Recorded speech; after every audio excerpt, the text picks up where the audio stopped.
Enxame de abelhas ataca a população em praça de Vila Velha. O ataque aconteceu depois que funcionários de uma concessionária de energia faziam a manutenção num poste. A prisão de 2 gerentes de uma rede de supermercado da Grande Vitória. 500 pacotes de fraldas roubadas foram encontradas em 3 lojas. O dono da rede está sendo investigado por receptação.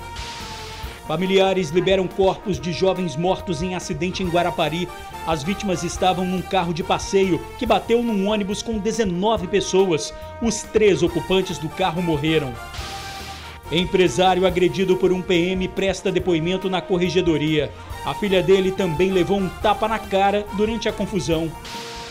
Investigações da Polícia Civil apontam que diarista teve o corpo queimado pelo ex-marido por ciúmes. O homem não aceitava o término do casamento e queria impedir que a vítima tivesse um novo relacionamento. Perseguição policial termina em acidente no norte do estado. Os militares capotaram a viatura. Estavam atrás de bandidos que renderam um PM e levaram a arma do policial. As buscas ao empresário e ao amigo dele. Os 2 estavam numa asa delta motorizada quando desapareceram.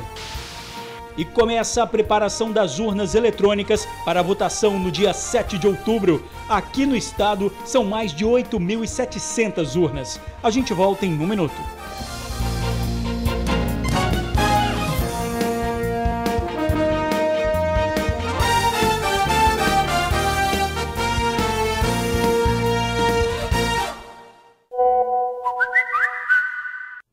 Olá, boa noite. Vítimas de acidente entre carro e ônibus em Guarapari são identificadas. São 2 irmãos e um amigo deles. A mãe de um dos rapazes ficou sabendo hoje de manhã da batida que terminou com a morte dos jovens. Familiares de Ailton César da Rosa, de 29 anos, e dos irmãos Maxwell Guzmão, de 34 anos, e Franklin Guzmão, de 28, estiveram no departamento médico legal na tarde desta segunda-feira. Os 3 rapazes morreram em um grave acidente de trânsito na noite deste sábado, na BR-101 em Guarapari. Muito abalada, a mãe de Ailton da Rosa conta que só ficou sabendo da morte do filho hoje pela manhã. Ele saiu com os amigos no sábado à noite, dizendo que retornaria mais tarde. Eu estava na casa de uma amiga minha, ele passou de carro, parou e estava com um deles dentro do carro. Que são 2 irmãos, ele estava com um deles dentro do carro. Aí ele virou para mim e falou: mãe, eu vou dar uma volta, mas meus colegas, a gente vai dar uma saidinha de carro, mas pode deixar que eu volto para casa, você sabe que eu volto para casa, ou então eu te ligo. Desde então, ela tentava contato com o rapaz. Ailton era filho único. Eu fui na casa dos amigos dele, me deu aquela coisa ruim, eu falei, eu vou lá na casa dos amigos dele para me saber notícias, às vezes ele deve estar lá dormindo. E quando eu cheguei lá, elas começaram a falar. Eu falei, ah, meu Deus, arrebentou a corda do meu coração, quebrou. Foi embora, meu filho, ele morreu. Ainda não se sabe o que pode ter causado o acidente, mas segundo a Polícia Rodoviária Federal, o veículo de passeio que seguia sentido Guarapari-Vitória teria invadido a contramão quando colidiu de frente com o ônibus. O veículo modelo Maréia pertencia ao irmão mais velho, Maxwell Guzmão. A esposa e familiares dele não quiseram gravar entrevista, mas acreditam que Maxwell estivesse conduzindo o veículo no momento do acidente. Segundo um primo da vítima, ele teria dado uma carona ao irmão e ao amigo que voltavam de uma festa em Guarapari. O mecânico deixa 2 filhos de 5 e 3 anos. As 19 pessoas que estavam no ônibus retornavam de um encontro religioso no município de Cariacica. Elas tiveram apenas ferimentos leves. Os corpos dos jovens estão sendo levados para Vila Velha, ou melhor, velados. As causas do acidente estão sendo apuradas. Perseguição policial termina em acidente no norte do estado. Os militares que estavam na viatura seguiam por uma estrada de chão em busca de bandidos que tinham assaltado um comércio e rendido clientes em Conceição da Barra.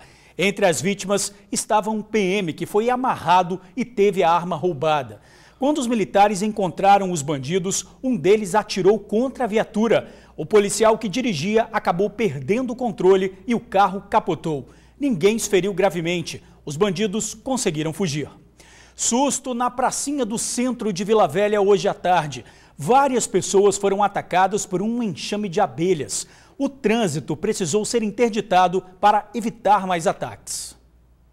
A praça do centro de Vila Velha foi interditada pelo Corpo de Bombeiros. A Guarda Municipal também desviou o trânsito. O motivo? Um enxame de abelhas estava atacando as pessoas durante a tarde.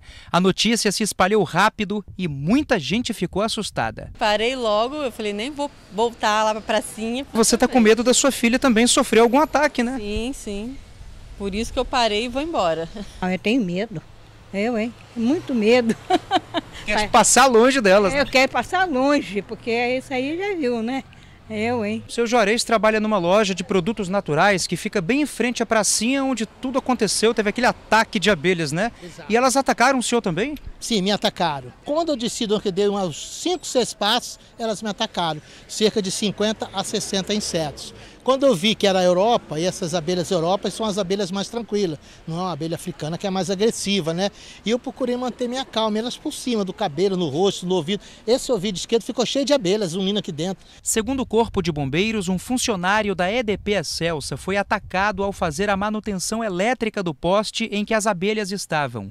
Outras 5 pessoas também foram atacadas pelo enxame, incluindo um bombeiro que fazia o socorro. Essas abelhas a gente foi acionado após um trabalho da EDP Excelsa. A concessionária de energia estava trabalhando na rede elétrica e então começou a ter esse ataque. Esse ataque ali foi primeiramente no próprio funcionário da EDP Excelsa e posteriormente nas pessoas que estavam ali ao redor, né? Isso gerou pânico, né? Deixou todo mundo assustado aqui. Isso, durante aí cerca aí de 30 minutos, 40 minutos foi um momento que as abelhas estavam mais ouriçadas e acabaram atacando diversas pessoas. E algumas com gravidade menor, outras com gravidade menor. Até mesmo a equipe do Corpo de Bombeiros também foi atacada. Todas as pessoas foram devidamente socorridas e uma equipe de apicultores veio até o local para controlar a situação. A gente está aguardando o período da noite, que é um momento também que elas ficam mais calmas, para poder fazer o trabalho ali de extermínio. Pois é, o trânsito continua interditado na região. Polícia conclui inquérito do caso da diarista queimada pelo ex-marido. As investigações apontam que o homem planejou todo o crime. Ele não aceitava que a vítima tivesse um novo relacionamento. André Luiz dos Santos, de 39 anos, foi indiciado por tentativa de homicídio qualificado e furto. Crimes cometidos contra Marciane dos Santos, de 36 anos, no dia 8 de setembro. Marciane teve mais de 40% do corpo queimado por André Luiz. Ainda terá que amputar uma das pernas. Um crime que, segundo a polícia, foi motivado pelos ciúmes de André, que não aceitava a separação. Na cabeça dele, ele tinha um sentimento de posse paga com a vítima, porque entendia que ele ainda tinha um relacionamento amoroso com ela, pelo fato dela estar morando na casa da mãe dele. E ele não aceitava ela ter outro relacionamento amoroso, apesar de estar separada dele. De acordo com as investigações, no dia do crime, André e Marciane discutiram muito. André furtou o botijão de gás de Marciane, fez ameaças. A polícia afirma que o crime foi planejado, que o cadeirante esperou o momento certo para agir. Sem o botijão, Marciane teve que esquentar uma sopa para os filhos na casa da mãe de André. Quando retornava para a casa dela, no mesmo prédio, foi surpreendida pelo homem.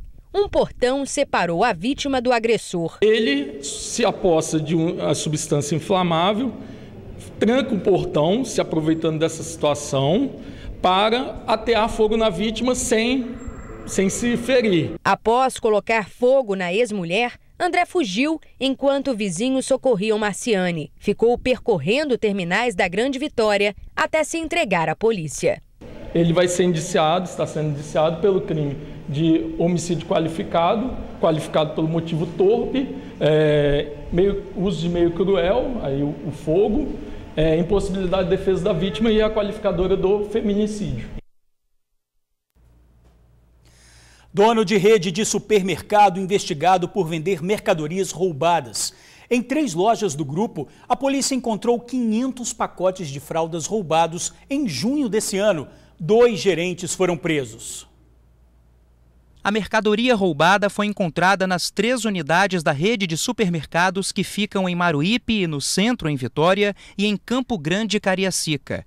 A polícia conseguiu recuperar 500 fardos de fraldas que estavam sendo vendidas de maneira ilegal nas unidades. Segundo a polícia, a rede de supermercados não tinha vínculos comerciais com a marca, que é de São Paulo, e mesmo assim estava vendendo os produtos.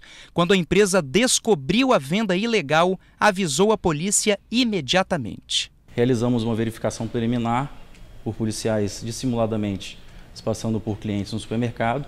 Identificamos esses lotes, que realmente havia fraldas desses lotes nas 3 unidades, e assim que confirmada a informação, realizamos uma operação simultânea nas 3 unidades. Durante as investigações, a polícia descobriu que o dono da rede administrava as lojas por meio de procuração. Ele usava os gerentes como laranjas. 2 deles foram indiciados por receptação qualificada no exercício da profissão. Os 2 foram presos e depois liberados na audiência de custódia. Eles informaram na delegacia que, na verdade, não são proprietários das unidades.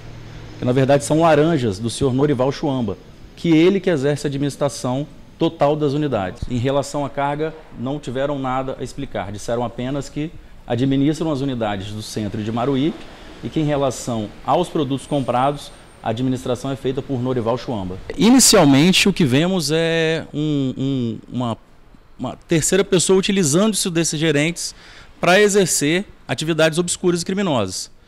A princípio, não suspeitamos de nenhuma outra conduta criminosa por parte desses gerentes. A carga foi roubada no dia 16 de junho, quando um caminhão foi interceptado na BR-101 em Linhares. Essa carga já foi devolvida para o fabricante.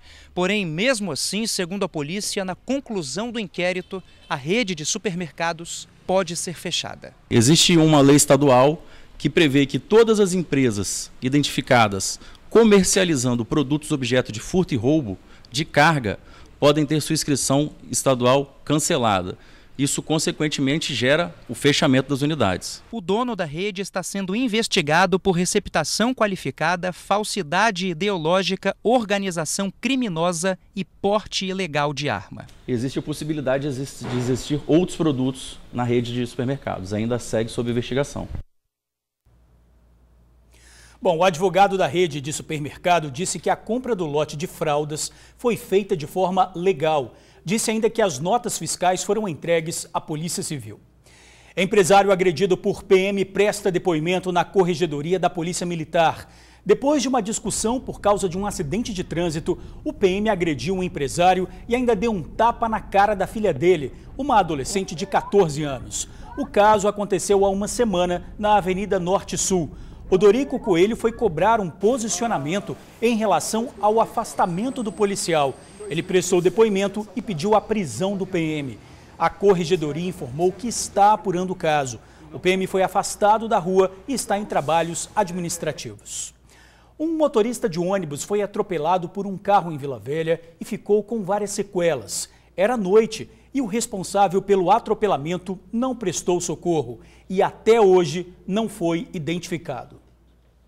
Se para andar tá difícil, imagina para subir escada. Essa dificuldade para se locomover não é sem motivos. Percebam a gravidade do acidente que este motorista de 35 anos se envolveu nesta semana. Ele estava de motocicleta voltando da igreja quando foi atingido por este Corsa sedã branco que passava em alta velocidade. No momento que aconteceu, eu fiquei meio atordoado, não entendi muito o que estava acontecendo.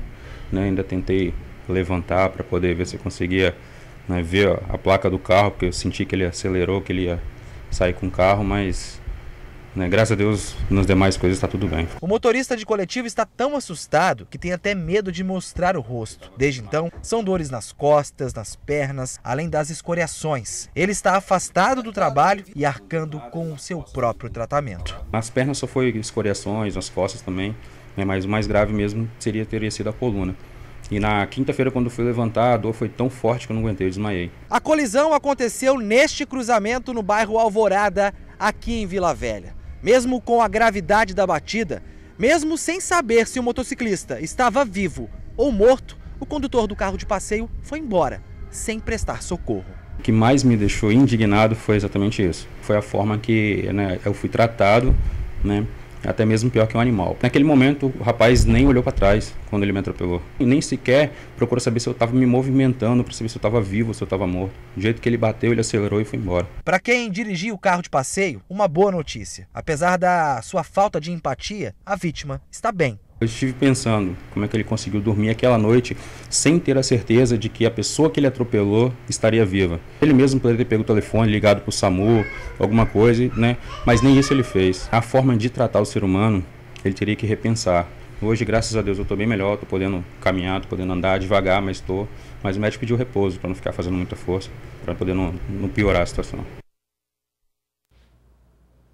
O acidente está sendo investigado. Denúncias podem ser feitas pelo 181. Começou hoje a preparação das urnas eletrônicas para a votação do dia 7 de outubro. Digita, confere, confirma. Haja trabalho para esta turma. São os técnicos de urnas eletrônicas. Eles são os responsáveis por preparar as urnas antes das eleições. Essa semana, os 50 cartórios eleitorais do estado dão início à fase de preparação das urnas. E, para isso, mais de 200 técnicos trabalham para que as máquinas recebam os dados dos eleitores, além das fotos e informações dos candidatos. Hoje começou, de fato, a preparação das urnas para a eleição. Elas estão aqui recebendo as informações dos candidatos, dos eleitores e passando pelos últimos testes, e depois elas são lacradas e ficam aguardando, prontas para ir para a sessão eleitoral. Mais de 8.700 urnas eletrônicas serão utilizadas em todo o estado nessas eleições. Só neste cartório eleitoral em Vila Velha, mais de 300 dessas urnas começam a ser preparadas para o dia 7 de outubro. Um trabalho minucioso e que requer muita atenção. É muito seguro, muito detalhado, né? Cada urna é conferida e reconferida, né? Nossos técnicos estão aqui bastante atentos e preparando isso com bastante carinho, né? A urna são 8.725 urnas. Só que vão ser utilizadas nas sessões eleitorais no nosso estado, e mais 1.000 urnas de reserva, que são colocadas estrategicamente em vários pontos no estado, para que, se tiver qualquer problema, rapidamente o técnico vá e faça a troca da urna e a votação siga sem nenhuma dificuldade. Depois de preparadas, as urnas passam pelos últimos testes antes de serem lacradas e enviadas para as zonas eleitorais. Um trabalho que dura 5 dias até que cada urna esteja pronta para o primeiro turno das eleições. Esse quadradinho roxo funciona como um cartão de memória. Como as urnas não são ligadas à internet, é aí que são armazenados os dados dos eleitores e dos candidatos. Nós não podemos nem ligar a urna eletrônica se não for num momento como esse, formal, com ata sendo feita. Então tudo é feito seguindo a legislação, com bastante cuidado, com bastante segurança. O eleitor pode ficar tranquilo que a sua vontade vai ser preservada e registrada no equipamento, e que vença quem tiver mais votos. E mais uma informação sobre eleições. Termina nesta quinta-feira o prazo para o eleitor solicitar a segunda via do título no cartório eleitoral. Vale ressaltar que o documento não é o único aceito no dia da eleição. O eleitor pode apresentar outro documento oficial com foto, como a carteira de identidade, de trabalho, de motorista ou passaporte. E a seguir, as buscas a empresário e ao amigo dele. Os dois decolaram com uma asa delta motorizada e não foram mais vistos. É um instante só. Continuam as buscas a um empresário e ao amigo dele, que desapareceram depois de decolar numa asa delta motorizada em Linhares, no norte do estado. Um avião e um helicóptero federais são utilizados nos trabalhos. O empresário Mike Barcelos, de 30 anos, seguia para a cidade de Mucuri, na Bahia, junto com um amigo, Douglas Siqueira. Os dois desapareceram na última sexta-feira. Familiares contaram que Mike trabalha no ramo de construção civil e também é piloto experiente. Durante o fim de semana, policiais, bombeiros e amigos se mobilizaram. O grupamento aéreo da PM também fez buscas na reserva ecológica da Vale. E a gente fica por aqui. Obrigado por assistir ao jornal, pela companhia, uma boa noite e até amanhã.